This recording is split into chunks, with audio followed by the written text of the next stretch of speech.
حضور فرمانے لگے انسان جیسے جیسے بوڑھا ہوتا ہے نا دو چیزیں اس میں جوان ہوتی ہیں۔ پہلے حضور کیوں یہ باتیں بتاتے تھے؟ اس لیے کہ ہم جائزہ لے لیں کہ ہمارے اندر تو نہیں یہ فتنہ۔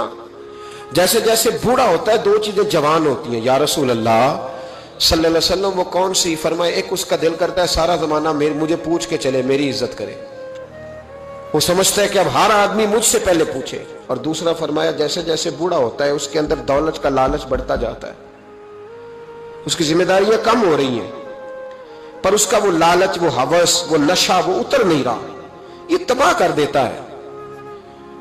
یہ قیدی ہے شخص جو دولت کا پجاری ہے، یہ قیدی ہے، یہ ختم نہیں ہوگا۔ نبی پاک صلی اللہ علیہ وسلم نے تفاخر کے لیے، غرور کے لیے، جمع کرنے کے لیے اور ایک دوسرے پر جتلانے کے لیے دولت اکٹھی کرنے سے منع فرمایا۔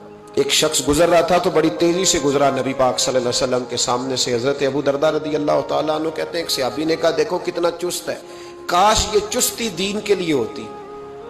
تو نبی پاک علیہ الصلوۃ والسلام نے فرمایا اگر یہ اپنے بچوں کی روزی کمانے کے لیے جا رہا ہے تو پھر بھی اللہ کے راستے میں ہی ہے، اگر یہ ماں باپ کی خدمت کے لیے جا رہا ہے روزی کمانے تو پھر بھی اللہ کے راستے میں ہے۔ تو حضور نے فرمایا اگر اس لیے جا رہا ہے کہ میں ذرا